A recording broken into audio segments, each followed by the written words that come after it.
Hello, everybody, and welcome to the Africa for Dummies podcast, where we keep all things Africa. Thank you so much for joining us. If you enjoyed the content that we are putting out, be sure to leave us a rating on the platform that you're listening to this on. Be sure to follow us on all our platforms to stay informed on the things making headlines on the continent. As usual, before we dive into our main topic of discussion, we have a look at the news making headlines all over Africa. Senegal's ruling party wins parliamentary majority. The Senegalese government has declared victory in Sunday's parliamentary elections, with the ruling PATSEF party securing a majority. This victory bolsters President Bassirou Diomaye Faye's mandate to pursue his Afrocentric and nationalist reform agenda, focusing on anti-corruption, economic transformation, and resetting ties with France. At 44, Faye is Africa's youngest president and has garnered significant support from Senegal's youth. Opposition leaders, including former President Macky Sall, have accepted defeat. Sorry for butchering the names, by the way. Mozambique's election crisis deepens. The Constitutional Council in Mozambique is under fire for alleged bias as it evaluates claims of electoral fraud in the October presidential election. Opposition leaders Venancio Mondlane and Renamo have challenged the results and declared Frelimo's Daniel Chapo the winner with 70.67% of the vote.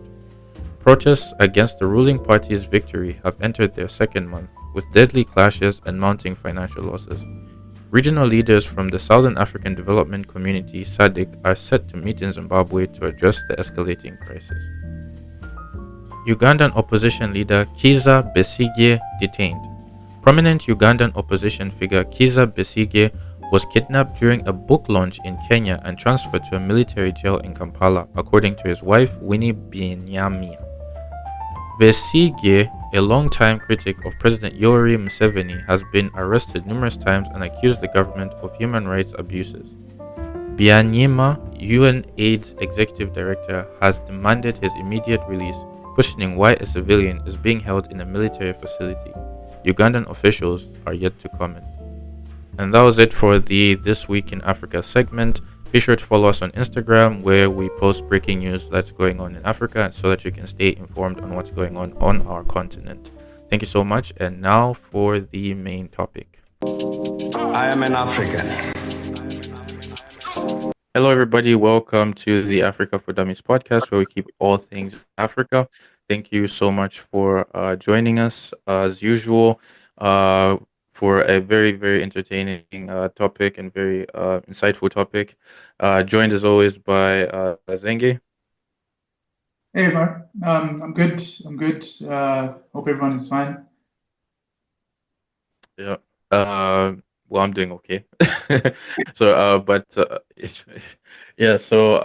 as usual, we have a fantastic guest on this podcast today, and we're diving into a very interesting topic. Just to give a bit of introduction to this guest, who's also an Obama leader. So we've had two Obama leaders here. I don't know when we're going to. Maybe we'll get the next Obama soon. But maybe we'll get Obama next. But we have a great guest here today who is a senior advocacy and communications officer and works with young people and their communities to create sustainable solutions that address issues of health, socioeconomic empowerment, and climate resilience in Lesotho and Botswana. At Sentebale, I hope I'm not butchering that other. She coordinates Let Youth Lead, a program that provides young people with the platform to voice their challenges and propose solutions by meaningfully engaging with relevant policymakers and stakeholders. She strongly believes in active citizenship and meaningful youth engagement as key components for sustainable development. Welcome, Olerato Keegope. Sorry. Nathan, you tried. I tried. Not everyone's able to so. Yeah. Thank you so much. And thank you so much for having me on your podcast. No, thank you so much for joining us. To start, what is active? I just saw this on your Obama profile. What's active citizenship? I've never heard of it before. Like, is it just being an active citizen? What is that? So it means taking your citizenry beyond your nationality. Okay. It is choosing to be responsible and to Mm-hmm. take part in all decisions that could possibly impact you or your Mm-hmm. community, no matter how big Oh, or small. oh, okay. That's great.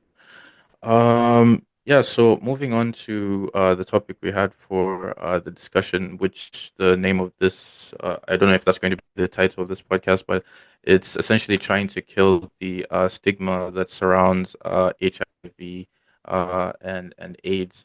And I think from my perspective, maybe I'm just uncultured or just living under a rock, but it seems to me that the HIV and AIDS discussion has sort of fallen behind.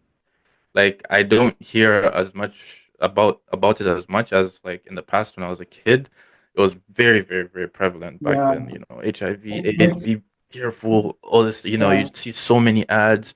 I wasn't alive. Yeah. I don't know if I was alive during the Michael Jackson song. Which Was that one? song about? No, that song was about.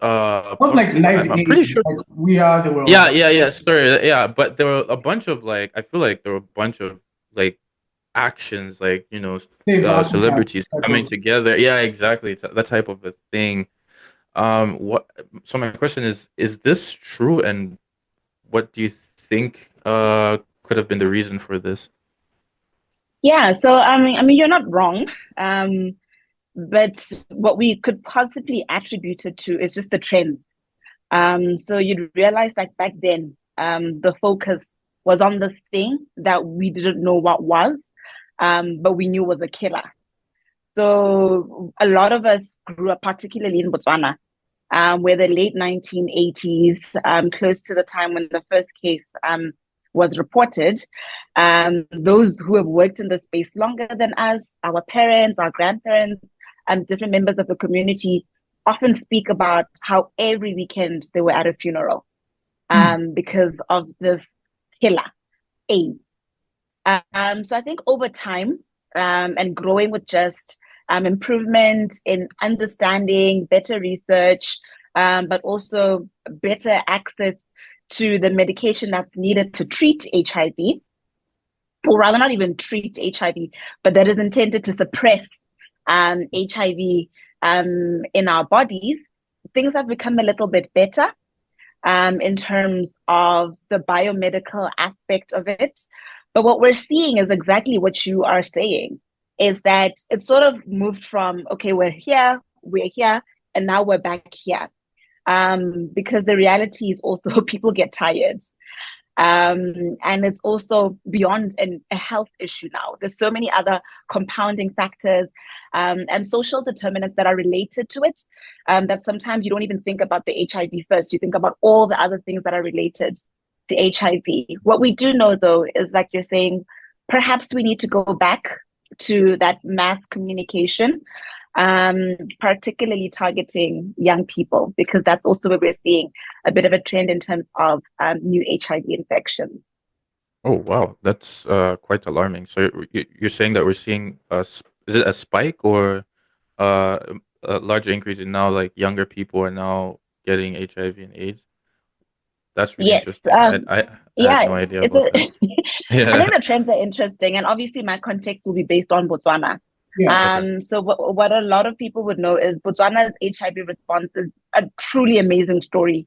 That just speaks about the political will that it took to shift gears for the country, and how Botswana's HIV response now could be best practice for everybody in the world in terms of the response. But what we're seeing now is that while everybody else is moving ahead quite well, we have the young people, and I'm going to reference it to 15 to 24, who are left behind a little bit.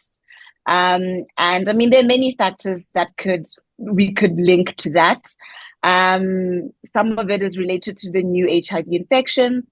Some of it is related to young people who are not taking their treatment as they should. Things like pill fatigue are such a real thing. But also, just when we have conversations with children and young people, it's about you're expected to take a tablet every day of your life. And you do get tired sometimes. Mm-hmm. And I think now going into the topic of the day, also just the stigma related to it. So sometimes people don't do what they should because other people are watching and saying nasty things behind their backs or to their faces. Yeah. Mm. I wanna, sorry, Nathan. Sure. No, go ahead. Yeah, I want to take a step back and like understand the roots of the stigma.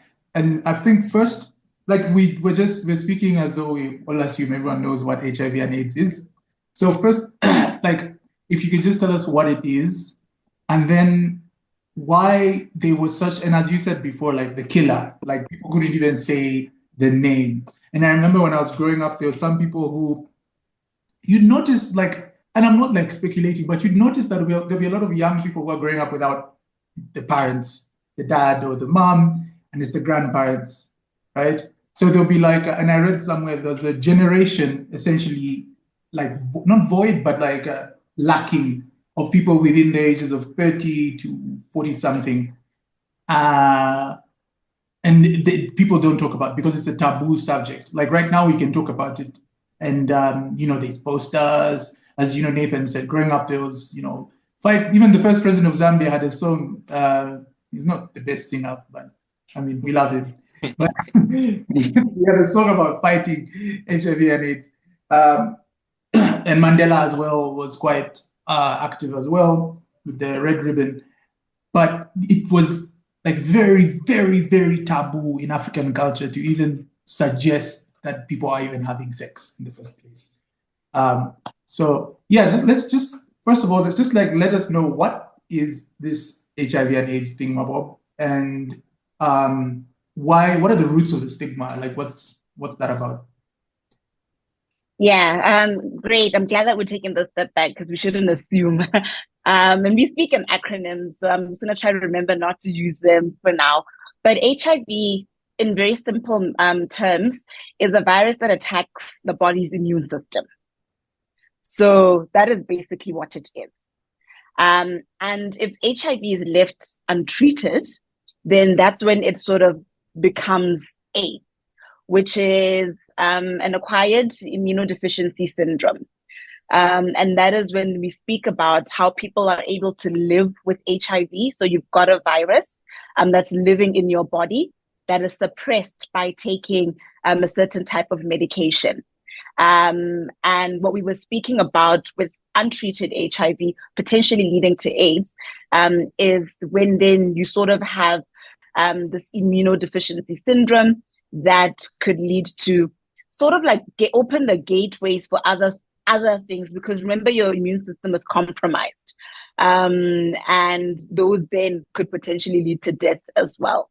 So what we saw back then, Zeng, is exactly what we mentioned earlier in terms of there were just people were like dying, very sadly so. I mean, everybody, and I'm going to say this very confidently, is everybody has most likely lost family member, a neighbor, or a community member to AIDS, particularly back in the day, before we had sort of the new medication and research and information that we have. So we'll lay that foundation. But the roots of stigma related to HIV and maybe AIDS, I think stem right from there, where when it came, and think about COVID and what happened when we first heard of COVID. You were scared. You couldn't even cough in public because everyone is just looking at you with this, oh my gosh, could you have it? So I used that yeah, and all the conspiracies that were related to it. So I use that analogy because it's something that happened in our time. So you realize that there was a lot of fright and people were scared with COVID, just as people were scared with this thing that they didn't know and didn't understand.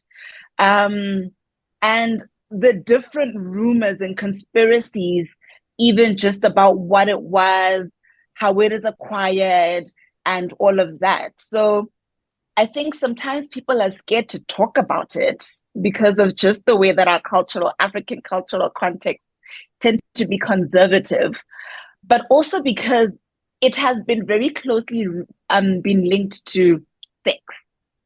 yeah. So people think HIV and then think sex. And how do you bring? And that's not it's not necessarily always the case, right? So I think that is sort of where it started. But because of the way that it transitioned also over time, remember, we're coming from a phase where there was no medication and we're figuring it out. Think about COVID, and how it took so many lives because we didn't know what to do. Okay, now we must wear masks. Now we must sanitize. Now we must be mindful. We're doing all this breath work.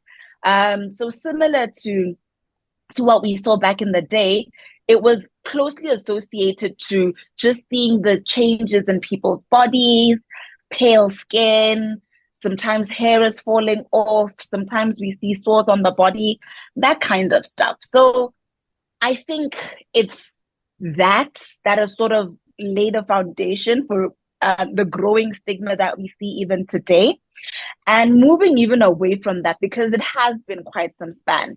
I think it's also just the sense of, like we said, um, relating HIV to people's sex lives is something as well, because it means then you're judging on that. So then what do we say? And I'm not going to attribute it to just that because it's not, but what do we say about children who are born with HIV and how we make them feel? So there's just a lot, I think, that people think. The other could also just be the way that sometimes we project our own things on people. So your Yeah, understanding and sometimes even lack of knowledge. Because like Nathan rightfully said, we've sort of moved away from when there was a lot of information, and you'd be very shocked as to how many people actually know what's going on, even with the new medicine, even with the latest research that is clearly showing us light at the end of the tunnel. So, those are just some of the reasons why we've got this sort of deep rooted stigma, and the way that we've spoken about, even just the language around HIV. Think about the derogatory terms that we even have in our different national or local languages that are related to HIV or to AIDS. So, yeah, that's basically where it's coming from. but So go yeah, ahead. for me, it's just interesting to see how um, like people's responses were, and especially bringing up the topic because it's so linked to things that in African culture are taboo to speak about. Um, the first thing, I think Uganda, their first reaction was abstinence, and it brings also religious beliefs as well. You're going head on with religious beliefs on abstinence, on contraception, on all of these things. And the immediate response is just don't do it. Like the drug one, say no. Is it? I think yeah, say no, just say no. Uh, yeah, so different countries have tried different models, and it's, I think, put a lot of, especially Southern Africa, where the prevalence is the highest, put a lot of things to test. And I think to a degree, it has changed our views on a lot of things. When a Yeah. pandemic, people around you are dying, you have to start speaking about certain things. And I think the way you explained it, like with COVID, most people accepted to wear masks. There's certain thing adjustments that you make.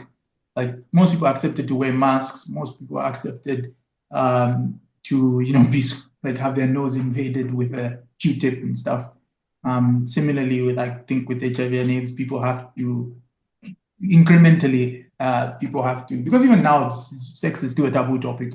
Nathan can't go to his mom and just be like, "Oh yeah, by the way," yeah. It's yeah. D- I think it should stay taboo, but just joking. But go ahead. Yeah. Yeah, no, no. That was just the point I wanted to put. Ah, okay. Yeah, Yeah, I also definitely agree. I think it's just the linking with I think predominantly like whenever you ask or whenever you think of how, I don't know, but like anytime you think about HIV and AIDS, the first thing that comes to your mind is sex. So I think that really did kind of a lot of damage. Sometimes my math teacher always used to say that what do you say? A lie can go around the world 6 times while the truth is still putting on its shoes. So it's like, I mean, of course, it's true that that's one way that it comes through, but there are also other ways that people can also obtain it.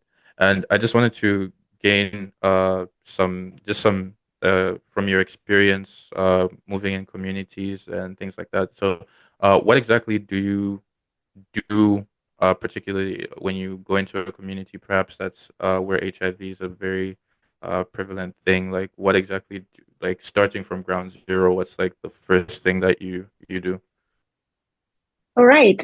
So I think, like you said, in my intro, I work with an organization called Sintabale. The organization was primarily founded to sort of manage HIV among children and young people. So that was the primary focus of the organization. And our flagship program was something called a clubs and camps program, because what we noticed was that, Well, so Botswana, just given, like we were speaking about the right, the rates and incidents and that kind of thing, has a program, a government sort of led program called Treat All. So if I were to test positive, I was going to be immediately initiated onto treatment. But the reality is, it's such a life-changing result to get. And there are other things as well that you sort of need to reconfigure in your life because of exactly what we've been speaking about related to how communities view HIV. So the work that we do through the clubs and camps model is for children and young people. And it's intended to offer sort of like a beyond treatment approach premised on psychosocial support. So helping them understand what HIV is, helping them know how to manage HIV. Sometimes we have to break the news to them that they're living with HIV, because parents are not able to do that for exactly what we've been saying. yeah. That Wow. it's a very difficult thing for them to do. So you find that sometimes children are on medication, but they've been told that, oh, it's to make you grow taller, it's to Oh, make sure you wow. don't get tummy aches and that kind of thing, right? So already from the home setup, we've created a barrier. Now, our role as an organization is to ensure that every child or young person that we interact with lives their best life. We want them to be healthy. We want them to be resilient. We want them to be empowered. And so we work particularly, like I said at the beginning, working with children and young people living with HIV, because the reality is they're treated differently. So what we do when we enter a community is leveraging on the power of collaboration and knowing that this is not something we can do by ourselves. So working with our district health management teams, these are the clinics and the hospitals, so that we have a record as well of who could potentially need our assistance. This is obviously done with strict doctor, patient, client confidentiality and in consultation with their parents as well. Once we've sort of established that, then we call the caregivers and just let them know, we've got this program. This is what it does. It's intended to empower our children and young people, ensure that we're building their resilience. Remember, these are 10-year-olds, 11-year-olds, still in their developmental phase. Once parents give us the go ahead, then we go straight into engaging and working with the children in what we call team clubs or network clubs. So that's where the clubs is coming from. And these clubs are such a special space, a very safe space for children and young people living with HIV to be children. Remember that it's not just that. Some of our homes are child-led. Some of our homes are child-supported. So they don't even get the chance to be a child. So just giving them that space, giving them the relevant knowledge they need, but also the relevant psychosocial support. So what we've noticed in the past 6 years, 7 years of Sintabale being in Botswana, is that these young people are more than HIV, right? Um, More than a statistic. and so what started as a program that was meant specifically for HIV has gone beyond and factored in all other needs of children and young Wow. people. So there are children who are in school and may need academic support. There are children, they want to play, and there are children who want to engage in recreational activities. There are children who are growing and are one day going to be active members of an economy. So teaching them those financial and budgetary skills as well. So ours is just to create a very safe space for them to be, knowing how unfairly they are treated, looking at you beyond your HIV status, because that means nothing. You still deserve to be a child who is taken care of, who is given the necessary skills and knowledge to thrive.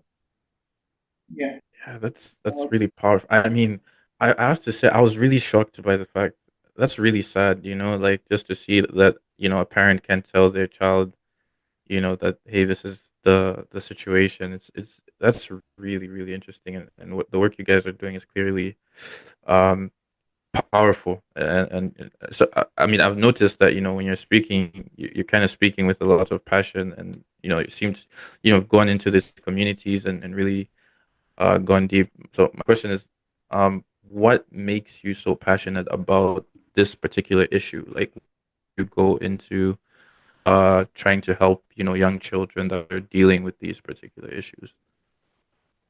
So remember when you asked me about active citizenship and what it Mm-hmm. means? Yeah. Yes. This is exactly it, right? Knowing that you're able to make a difference in someone else's life and choosing to do so. So I obviously have the honor and privilege of doing it as work, but I honestly just want to see, I'm a Botswana who wants to see the best for Botswana. And I honestly believe that, I mean, we speak about how children are the future and future leaders, but the Yeah. investment is actually now. They are our leaders Yeah. now. Because if we miss the mark and Yeah. don't do what we need to do now, we're not going to have that leadership in the future. So the passion stems from that. And I must just say that I look at the rest of our team and we're just all aligned and working with sort of the same energy and the same love, care for the children that we work with, but also wanting to see the country move ahead. We need them to do so. And we need to invest in them now so they're able to do it in the future. Yeah, and I think Yeah. That old. Sorry. the Sorry if I just sorry. yeah, No, go no, ahead. you can go ahead. You can go ahead. You can go ahead. Uh, Okay. I was just going to say it's the old quote: "Ask not what your country can do for you, but rather what you can do for your country." But Zengi, you had a question. Sorry. John F. Kennedy.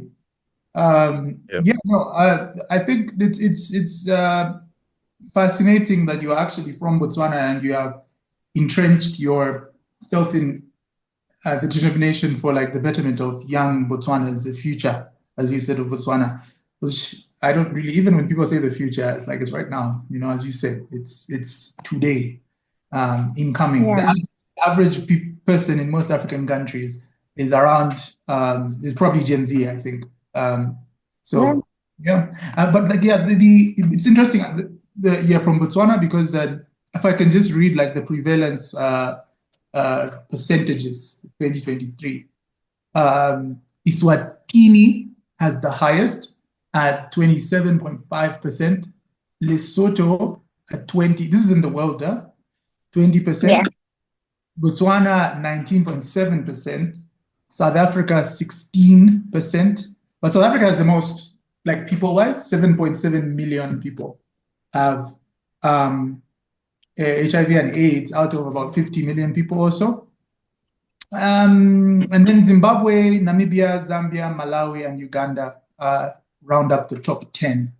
And I heard about this in some research that I did in some papers, but I'm not too sure about whether or not it was hyperbole or not. But people did say that there was a time when Botswana's population was like a security issue, where there was just such a high incidence of prevalence that it was a matter of state survival, that the rollout had to, and you mentioned the policies that the government had in terms of immediate treatment and so on.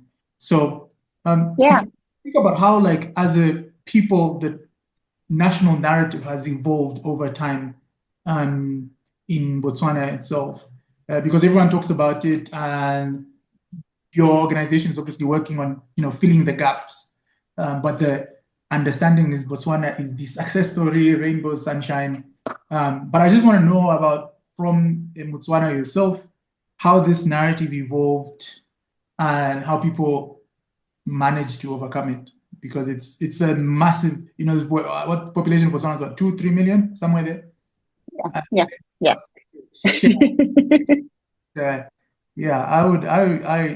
I don't want to cuss. I was gonna say I would something my pants if I was the president at that time, but tough choice. But you are right. So the president, that's exactly, I mean, there's two things to it, right? It's the leadership in place to ensure that you can see there's a crisis and acting on it very quickly.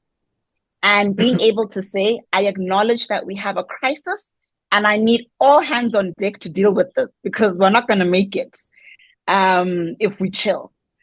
So there was that. And I mean, it was President Festus Mogae at the time who had to lead the nation in that. And he's part of the success story that you speak about. And not just him, because everybody else who followed after sort of needed to ensure that Botswana's national HIV response is a priority. So moving from the trends, like we said, that loss, that death, that suffering, and acknowledging that we do have people who are living with HIV and we need to ensure that they're adhering to their medication so they can live longer, happier, healthier lives. So that's number one, is the political will that is required to move and shift things, because they could have easily said, I mean, there's so many other things to worry about, the countries in the desert, there's droughts and all sorts of other things. But they chose to do that. And we're just seeing, so I'll just highlight that the National AIDS Council, which is sort of the biggest structure where different stakeholders come together, is headed by the executive, even today. So seeing just that commitment, so just seeing the commitment to that. I mean, we've got World AIDS Day coming up soon, and the president officiates it. He has to be there. He knows why it's important to do that kind of work, but also ensuring that there's a standalone structure that has been set up to manage HIV in Botswana, and we all sort of feed into that coordination structure. So first is political will. The second is a concept that I think we're all familiar with as Africans. Many call it Ubuntu. We call it Botho. Botho, a sense of being, a sense of community, and knowing that you need to look out for each other. So what I have learned over time, just working in communities, is that it's not a new concept. This collaboration and communities coming together is something that has always existed. Look at the way that the houses were built back then, where our great-grandparents and great-grandparents lived as families together, helping each other out together. Knowing that as a child, I'm not just my parents' child. Anybody in the community is my parent, or is my grandparent, or my aunt or my uncle. My uncle saying, this your cousin is your sister, this one is your sister. Yeah. so we want to say, oh no, this is my first cousin, and that's my second cousin, and this is my stepsister. Those things didn't exist. So just creating that need and sense of community. Yeah. So I'm curious, like, because I think sometimes something that really ticks me off is when I hear, like, some people, when they hear I'm from Southern Africa, they always like associate it with like HIV and AIDS and how it's like really prevalent and all that sort of thing. So it just reminded me of like certain things that can be annoying. But I wanted to be curious, from someone who's in the field, what's the thing that really grinds your gears? What's that thing that really like when you're working in these communities, or is it the lack of efficiency perhaps? Like, what is the thing that really drives you up the wall? So I think that really drives me up the wall is how we want to define people by their HIV status. I think that's the one thing, because if you're not able to look at somebody from the angle that they're human first, then we already have a problem. The way that you're going to engage is very different. So I think that's the one thing. And that's a lot of where then we realize that you treat a person differently because you don't see them as human first. Mhm. I think that's the one thing that really just annoys me a little bit. And sometimes it goes beyond even the people who should be working on the issues. So when you see people and you see numbers or you see statistics, is also a little upsetting because yes, we know the value of evidence in terms of advancing and moving towards where we want to go, potentially in HIV cure. But we also need to understand that you are engaging with another human being and people deserve basic respect. Mhm. The life story and everything. Yeah. Yeah, I mean, when people want to confide in you, they're more than those stories that we want to hear, right? Like, tell us about yourself, inspire us. Mhm. Maybe I'm just the person who wants to chill Yeah. today. I Yeah. have no inspiration. Mhm. Inspire us. Yeah, that's no, I think the coming from Africa, particularly Southern Africa, there is a genuine stereotype of people with AIDS and so on. Um, but as you said, it's you have to really look beyond because look, many people know Brenda Fast. I don't know if this is verified or not, but I think I've read multiple times that she passed away because of HIV and AIDS related diseases. But this is Brenda Fast for God's sakes, right? Like What does it there's all of the matter? songs. Yeah, She's like you know giving what I you the mean. best Some hits of this the country has ever seen. Mhm. you play those songs at every wedding that you go to, you know. Yeah. So yeah, there's so much more beyond a disease, and um, I think actually, in my opinion, I think COVID, many African countries were an advantage before because of things like how we managed to tackle HIV and AIDS, because with COVID, it was almost many Southern African countries actually did quite well, although it was still a disaster. But many African countries did quite well, especially Botswana itself, in tackling it because there was already a mechanism for it. Yes. Um, so yeah, I think you made like really massive points, and Just I think the main message, oh, sorry. yeah. Yeah. No, I was going No, to I was ask. going to say the main message is the human, Ah, not the okay. I have condition. just like two more like questions, right?